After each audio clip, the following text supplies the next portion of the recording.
Hi, I'm Luke Searveld. Welcome to another episode of Meet the Gaffer and Gaffer Salon with John Roche. So today we're going to talk about the Air Glow, which is a new snap bag from the good folks at Dop Choice. So what exactly is an air glow? Well, an air glow is essentially a softbox. This is the 2x1 air glow, which is reminiscent in terms of its front aperture of, say, a medium Dop Choice softbox or a medium Chimera softbox. However, there's some unique features about this which make it very different than a traditional softbox. First off, it's in a wedge shape. And it's in a wedge shape because it's working off the principle of a book light or bounce lighting. And it's also an inflatable product.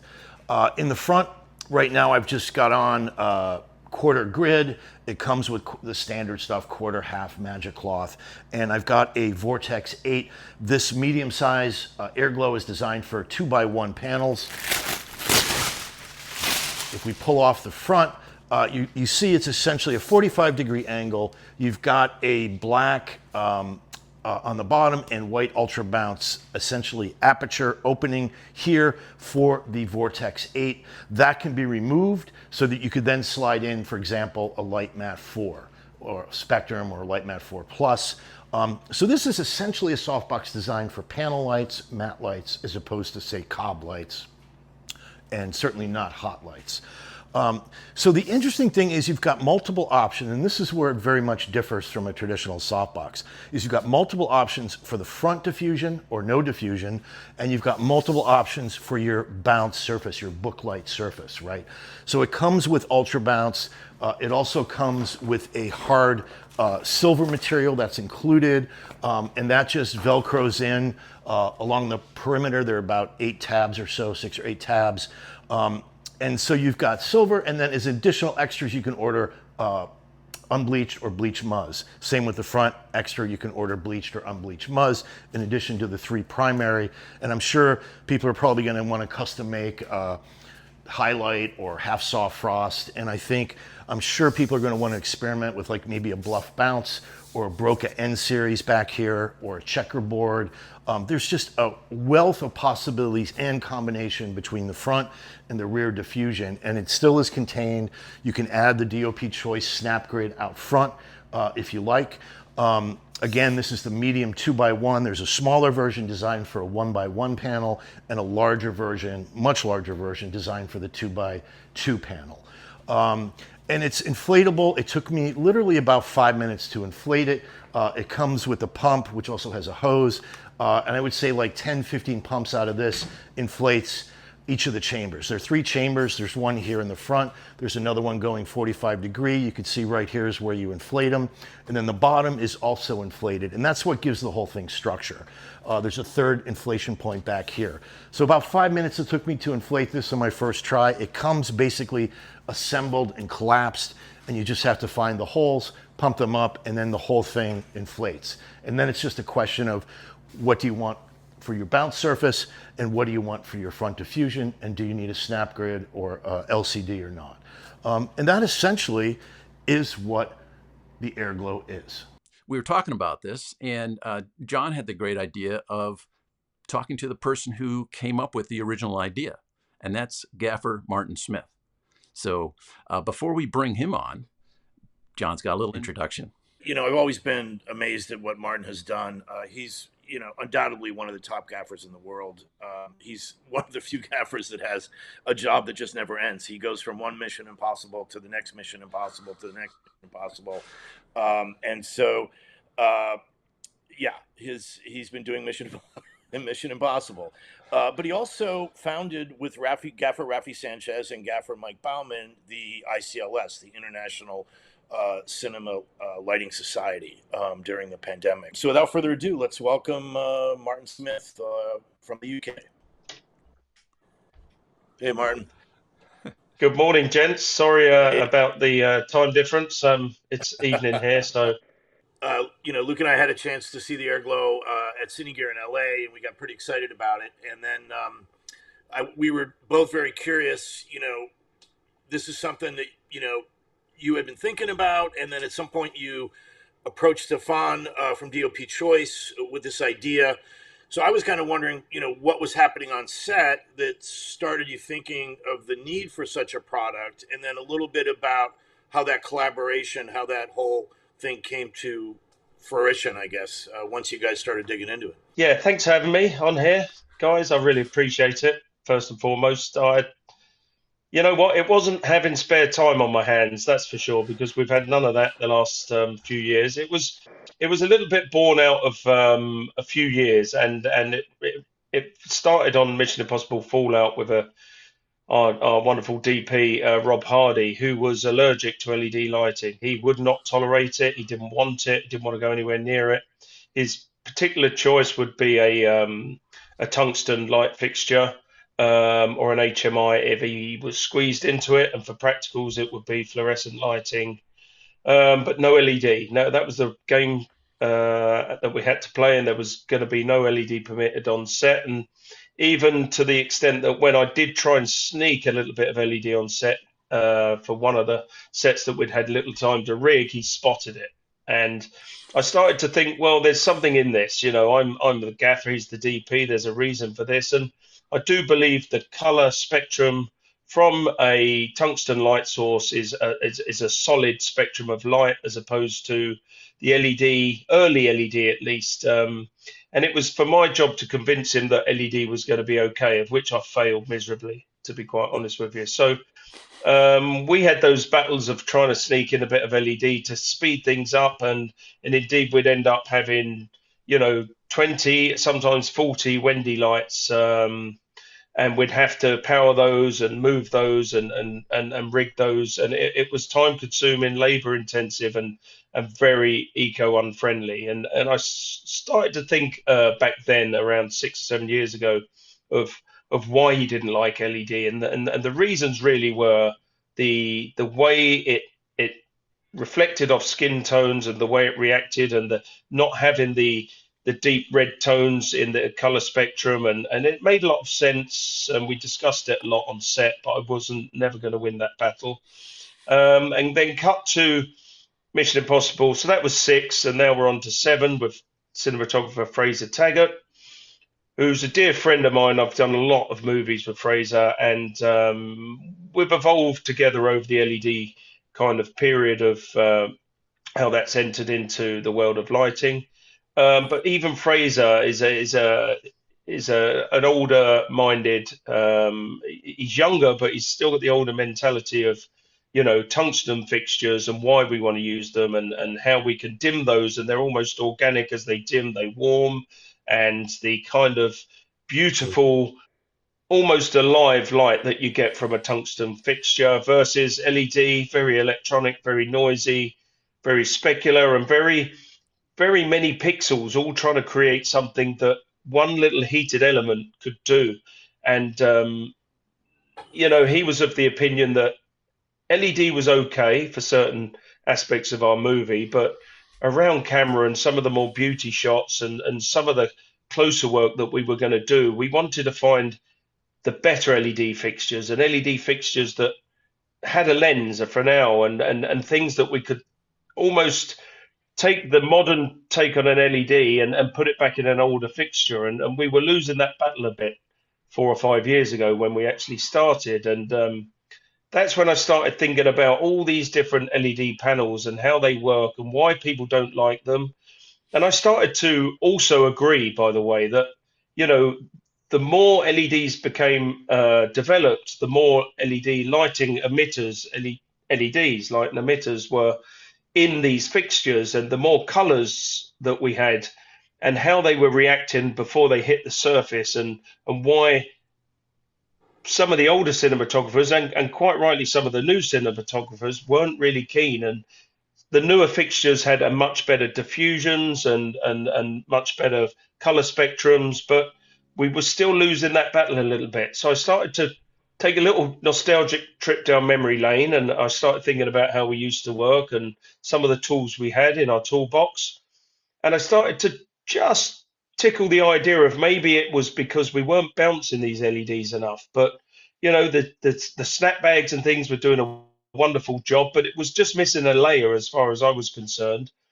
And I stumbled across some old pictures of a a wedge light or a book light, as we call them in the UK. And I started to think, well, surely, there must have been people bouncing LEDs and making a wedge at that time.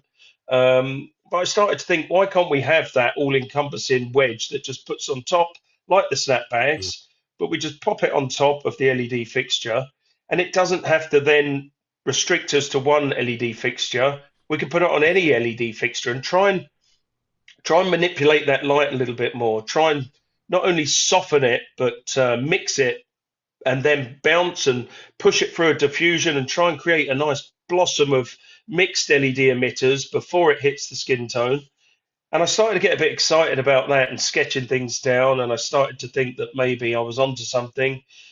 But then I started to think, well, we also need, it's not just soft light and beauty that we do. We want some hard light options, and LEDs just without any diffusion in them, LED panels for me, that's a no-go zone. They're not really, unless you're doing broad scopes and mixing and lighting backgrounds or back-ends or parts of set, you don't really want just an LED light panel with no diffusion hitting an actor or an actress. And it just seemed like maybe the wedge was the answer, because we could bounce it not only into a soft bounce, but into a hard silver or hard gold or a checkerboard or a mirror, and then push it through a diffusion if needed. But we could vary the degrees of what we're bouncing into. It could be a soft bounce. It could be a muslin bounce. It could be a gold bounce for warm tones. But then we can pick whether we even put a diffusion on or not. And I started to think maybe it could look a little bit like some of the snapbags, and then you wouldn't need all the flags, the cutters, the diffusions. I don't want to do any grips in the US out of work, by the way. That's not my game plan. But in the UK, the gaffer and the electrical department do all that. So anything we could do to speed our end up, unfortunately for some of the grips, they may not agree. But in the UK, we have to do all the cutters, the flags, the diffusions.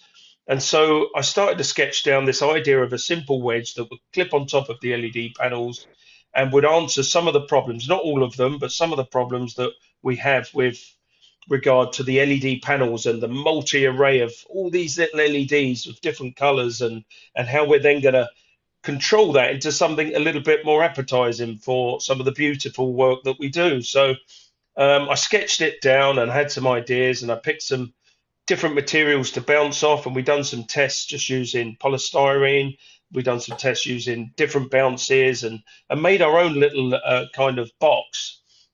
And then I approached Stefan with a drawing at the BSC show just over a year ago. It was the first time that I'd really plucked up the courage to talk to anyone of any magnitude like Dop Choice with a silly idea of a gaffer. Of course, they must hear many of them. And I sat Stefan down after the BSC show. We were at one of the ICLS events that LCA had put on. And I said to Stefan, I've got an idea that's going to blow your mind. And you have to sign my £1 million contract to take the idea. Otherwise, I'm going to go to your biggest competition. And so we had a few drinks. I'm very persuasive, as a lot of people know. And in the end, I had Stefan almost eaten out the palm of my hand to know the idea. It wasn't the fact that he was ever going to make it. He was probably going to tell me I'm crazy, but I had him, and I sat him down, and I'd wait for the right moment. I said, look, here's the real truth. I've got an idea. Can you help me? And of course, Stefan being Stefan, Dop Choice being Dop Choice, took the idea, and they said, there's something in this. I really believe that you've got a good idea, and it's different. It's something a little bit nostalgic. It's a trip down memory lane, but not only that, it's a multitude of different options within this airglow unit that could be a hard, a soft bounce. You control the diffusions. You can put an egg crate or a snap crate on the front. You can you could stop the light spill. You can rig them on condors. They're water resistant to some extent. They're strong. They're lightweight. And so he took the basic sketch that I'd done on a napkin, and that's not even a lie. And he said, give me a few weeks to think about this. And true to his word, a couple of weeks later, he phoned me. He said, look, we're going to make this as a prototype. And how do you feel about that? And what do you think about the size? And where should we go with the diffusion? And what distance should we have? And we started with a scoop light, believe it or not. It was a scoop light made out of his snap system that snapped open with a big scoop like an old, sight light. I guess, scoop light, cyc light, that kind of design where the light pushed up through a scoop. But what we found was we were losing so much light in the scoop and not a lot was coming out the front. So prototype number one got developed into number two, which was more of an angle. I said, it's better with the 45-degree angle. We're going to get all the light spread through that lovely diffusion, and we're going to blossom that around the subject, and then we can, as my favorite is, use a hard silver and push that through an unbleached muslin, and you're going to have that beautiful hard kick of silver, but then diffuse it at the last minute before it hits the surface. And he started to get really excited with it. His team started to run with it. Before, a short time, really, I think it was 2 or 3 months, he was then moving on to a different system of inflatables and how we could make it more rigid. And we were batting ideas around. And then number three prototype came, and it was an inflatable, and we were all super excited, and we put it on, but there was fixing issues, and the journey started to go. But fair credit to DOP Choice. They're the ones that took this seedling of an idea and got excited, not only for me but with me, and we ran with it, and they're born the Airglow. And from there we decided to scale it down first and foremost to a 1x1. Started as the 2x1 to fit any 2x1 light panel, including light mats, which are fabulous with it. But then we scaled it down to fit the 1x1 panels. And then one day I said to Stefan, we need to smash this into the big 2x2 panels. And, almost like we used to upend a poly with a diffusion and create a wedge that sits 8 foot high by 4 foot deep. And we used to do that simple Fresnel bounce into it with a 5K or whatever was your choice. Now we've got that in this beast of an Airglow that you can upright and use as a standalone, or you can fix it to a 2x2 panel. It's still in its early seedlings, and there's still a few hoops to jump through, but the excitement's there, and it's credit to DOP Choice for, sticking with a crazy gaffer and a silly idea that felt silly at the time, but to me it was something that we've been missing, something that was a more of a multi-tool that won't be for every scenario. Let's get that clear, but it's definitely something we've been missing, and something that's very, very usable for certain aspects of our industry. And I think that also leans into the interviews and the stills photography as well.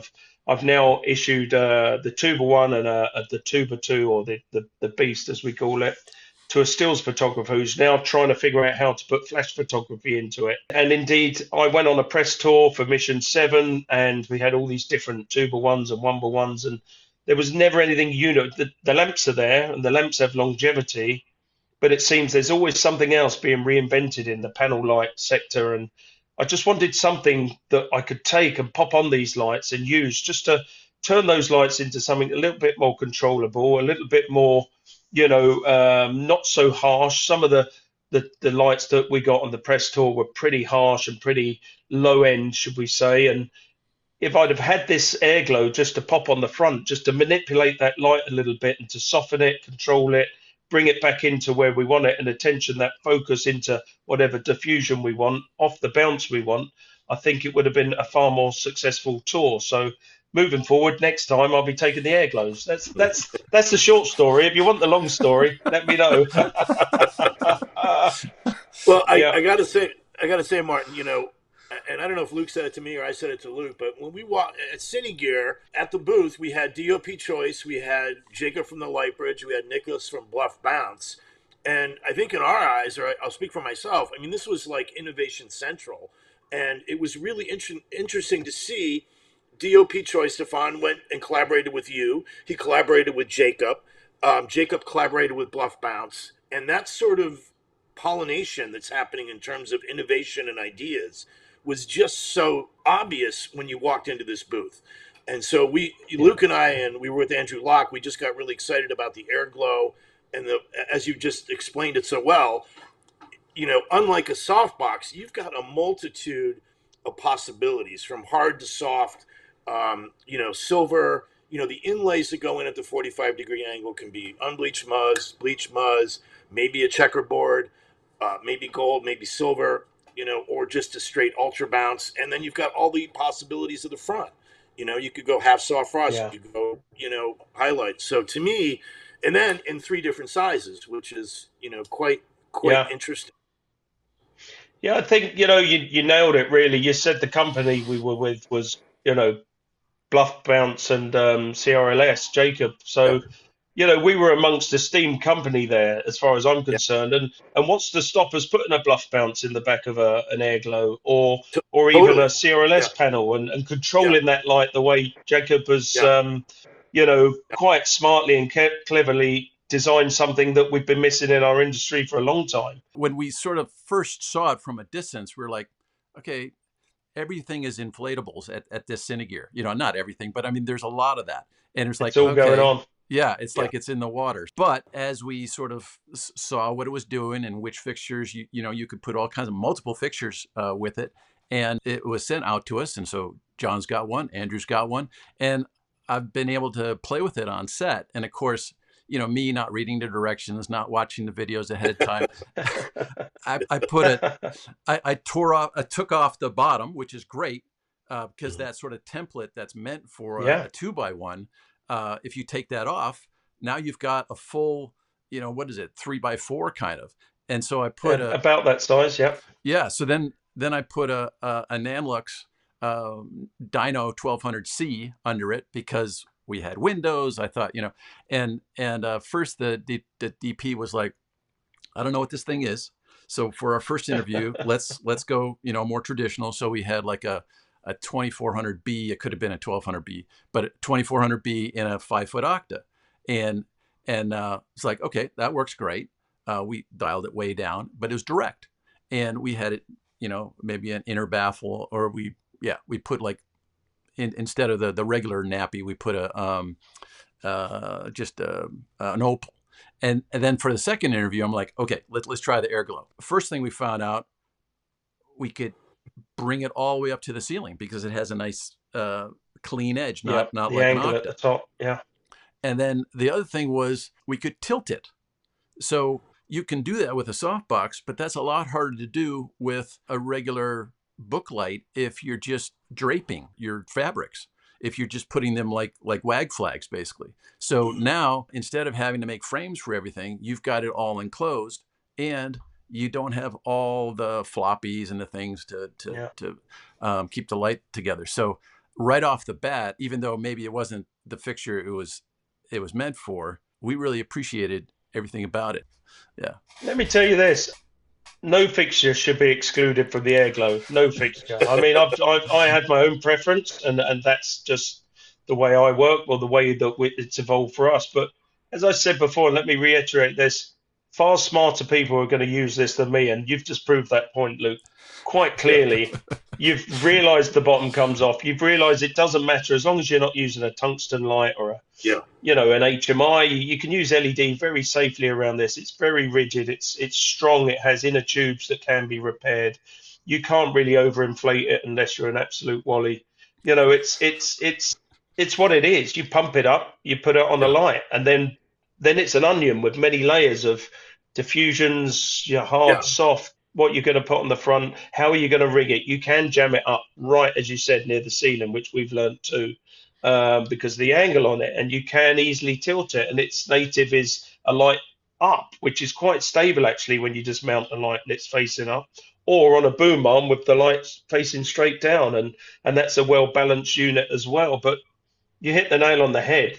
There's far smarter people that are going to take this and find clever ways. Now, one thing that I'm going to claim that I'm going to try before anyone else, just in case they go and do it, as you talked about inflatables, we're filming a very complex underwater sequence at the moment, and I want to put the Airglow. And if you don't break the surface of the water, you get reflective light effects through yeah, the water, and it's not always the desired effect. And you have to break the surface of the water to get a good effect of just a soft push of light. So I'm going to get the Airglow within the next week, and I'm going to mount a light mat on the back off a battery, remote control, and I'm going to let it float around the tank and just see. It's going to probably be the Tuba one because I've got a few of those now, and I'm just going to see how well, with a diffusion on and a bounce and a light mat, how well that breaks the surface of the water and where it sits and how it floats. So, that's my offering, but as I yeah, said, there's going to be many ways of using it. And you know what? It's an exciting time because it's something that we never had, but it is a tool we used to use. So it's not really a new invention. It's just reinventing it a little bit to go on some of the fixtures we now use. And some of the fixtures, in my opinion, we now use are absolute top quality, high end, and some Yeah. aren't. And if we Yeah. still got to make money on some of the older lights, and when I say older, they're only 2 or 3 years old that probably haven't paid for themselves yet. We need attachments and things that we can manipulate that light and get excited about pulling those off the truck again. So I think the Airglow has a little bit of that in it, and I hope people realise that and enjoy using it. One of the questions I was getting from people when they knew I was going to be talking to you and doing and with Luke, well, how long does it take to set up? And what was interesting was Dop Choice had put out a video, but since they had made the video, they decided to ship the unit with the sides, with the back, with the bottom, basically assembled and deflated and collapsed. So all you have to do is Pump put it. your little pump into 3 holes. It literally took me 3 or 4 minutes to inflate it. I mean, 5 minutes Yeah. top to get it. And the thing that's interesting, like there are other inflatables that are heavy, and I don't understand like why it's an inflatable. But here, the whole point for me of an inflatable is that it gives it its structure and it's super lightweight, which is exactly what this is, right? It's lightweight. Exactly that. I mean, it's lightweight, it's safe. Let me tell you this: if you're going to pop it, you're going to pop it, and that's because you're Yeah, going to pump it up with all the force of, and you're not going to consider, yeah, you're not going to be squeezing the yeah, tube. It's very hard to pop it, but if you want to pop it, you're going to pop it. If you're sensible and you've got a little bit of ingenuity in you, you're going to be able to easily inflate this within 2 to 3 minutes. You're going to figure out how it clips on the light. You're going to use the straps. None of us watch these instruction manuals or videos. I'm guilty of it, and I can even put it on. yeah, And and I'm the simplest one, let me tell you. But I figured it out, and you're right about the sides. We realised early on that pulling these sides on and off was almost pointless because you're going to yeah, have the minimum you're going to have is the white bounce in there, the snap bounce. yeah, After that, you can layer it with a silver, a gold, a checker, a bluff yeah, bounce. Let's yeah, hope so. yeah, Um, or a CRLS panel or something, but yeah, the structure still needs to be there. So why not yeah, have it pre-stitched? And I think it was the last edition was number 6 that got sent to me when I inflated it. It worked very well. We realised that was the trick, to just have it in a bag, pull it out, put the ground mat down, protect it, pump it up, just squeezing it. It's rigid. Pop it on your light and you're filming. And if you can't move it through a door, deflate it a bit, take it through. And we yeah, take them off sometimes. It's sometimes easier just to pop it off, take the lamp through, and if you're moving sets. But yeah. it's not that hard, and it's quite usable and it's quite friendly. And if somebody bangs their head on it, it's just inflatable. It's not going to hurt. Yeah. What I really like is the quick shift. Like if you have a standard book light, then if we're like, oh, let's move everything a little to the right, well, then that's all those stands, all those things, Yeah. all those, and then put the cutters back in. It's like, Yeah. but with this, I don't think on this last job the DP even realized how quickly we were able to give him different looks. We were having this thing where, you have a 2-camera interview. So you have an offset, which is a little tighter, B camera, and we were getting a sheen off of the light that was brighter. So you didn't want to stop down because then your backgrounds would be different in both shots. So we were like, what do we, so we backed off the light, brought it up a little higher. And we were like, okay, that's better, but can we do something else? So we brought it closer and steeper, and all of a sudden it's like, oh, that works. But we could never have done that quickly with a standard book light. Yeah. You could do that with a softbox, but you wouldn't have those that added bounce. And so it's like I appreciate that right off the bat. Oh, listen, I mean, anything to save time. We're on the most pressured job that I've ever been on, and there's no time for anything. And anything we can do to speed that up. And, as I said, it's not the answer to everything, but it's the answer to a few situations that have been a conundrum for a while. It's a way of mixing those emitters, and it's a way of creating all those different light, waves into something that's a bit more acceptable for some of the cinematographers and color geniuses that we work with. As you say, speed is there's never time on any set. It doesn't matter which whether you're doing a TV doco or a drama or a commercial or a music video. I've never been there when they said, "Well, we've got all the time in the world. What do you want to do?" It's never going to happen. It never will. And I think this is a tool to help with some of that. The one by one is a beautiful little unit that literally you can swing around a set, not getting anyone's way, and it just doubles the distance the light's traveling, and it diffuses it before it travels the same distance again, and it can reflect or diffuse before it travels again, and blossoms through the diffusion, whatever your choice may be. You could clip normal rolls of diffusion on the front. It doesn't matter. You can put an egg Yeah. grate on. You don't have to have anything if you want a hard. And just for a little experiment, we've had a few sets that have had medium-sized windows on them. They were going to be day-night scenes. So what we done is we rigged all the lights outside with air glows on, and we shot the day interior just into silver, and controlled the light with the air glows. And we had a lovely hard.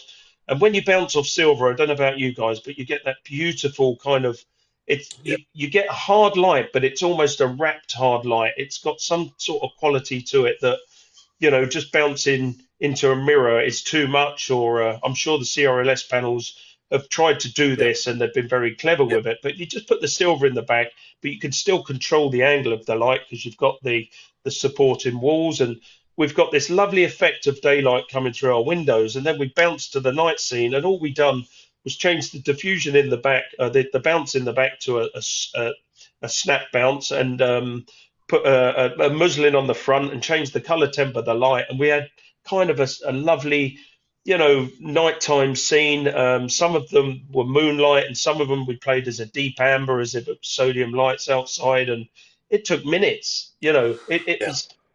And I guess you could do it with these lights and just put the diffusions in, the intermediates or the domes, but those lights are still quite harsh, in my opinion, and they do need a little bit more love and a bit more control. If you really want to push it to the next level, pop an airglow on it. It seems to work, and you know, I think there'll be the haters. Of course, there will be. Some people are going to pop them every Yeah. 5 minutes and be on the phone, and that's that.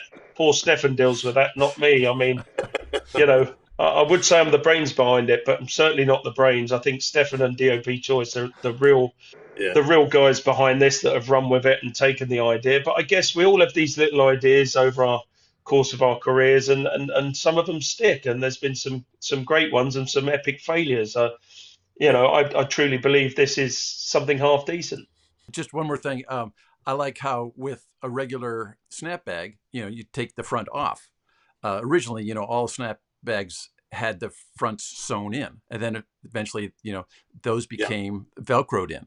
So, Yeah. but so often you just use it as flags, and Yeah, and then you just boom. But with this, you can have that same thing. Don't put a front on it.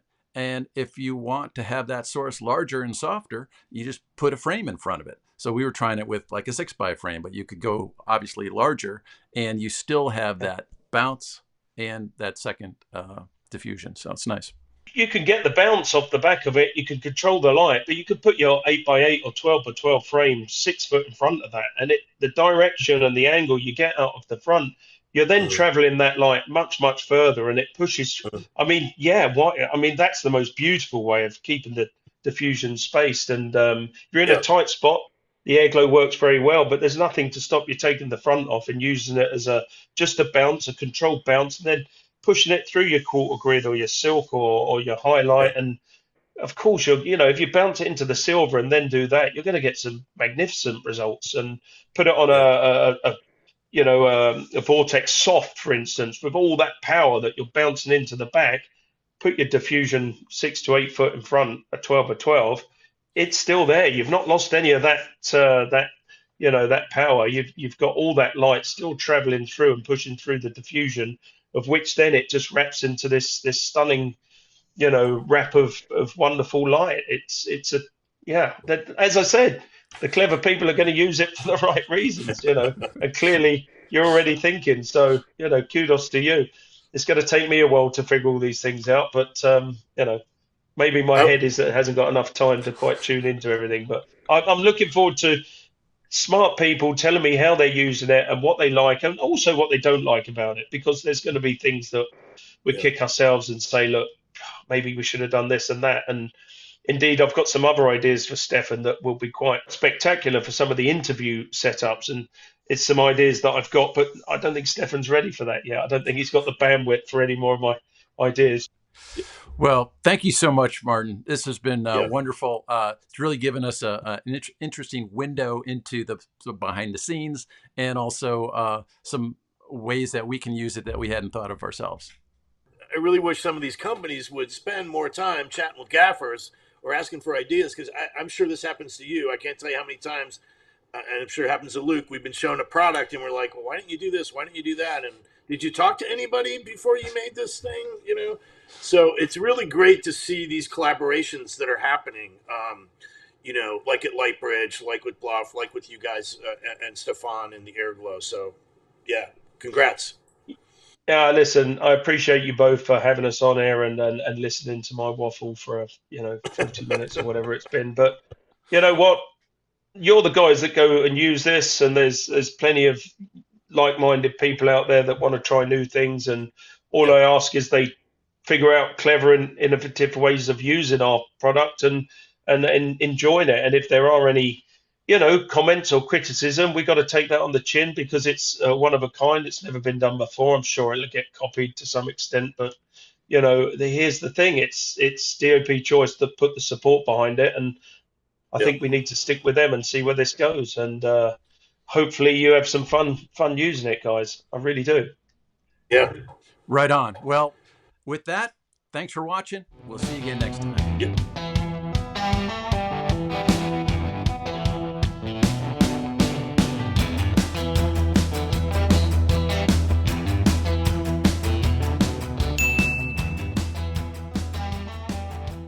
And I'm not that, personally, I'm not that, people are saying, well, it could puncture. And I'm like, well, I got a bicycle, once in a blue moon, I'll get a flat tire. So I got to fix it. I'm not concerned. Like, it doesn't seem to be a big deal. And as Stefan was explaining, at least the two of the components are essentially bladders, which can be replaced if need be, but they could also be easily patched. So I throw a little patch kit in and, it's going to happen. As I said, it's going to happen at some point if you're treating it rough and ready. Yeah. The bottom transparent section doesn't have a bladder. That is repairable, but you know what? That's a really tough piece of kit. You can get pliers on that and pull it, and it doesn't break. I've tried that just because I needed to know.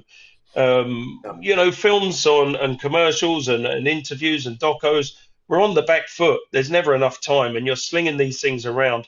All right, you need to treat it with a little bit of respect. But then again, any of my kit, if I saw anyone slinging it around too much, that would really drive me crazy anyway. So put the ground mat down, because there's going to be something that's going to pop it on the floor. Pop it down, inflate it, and get it on the light. Once it's on the light, it's safe. There's nothing that's going to touch it or damage it. It's probably in the pumping up. And as you said, it's got 2 inner tubes in the back of the front section. They can be replaced. They can also be repaired with a simple puncture repair kit.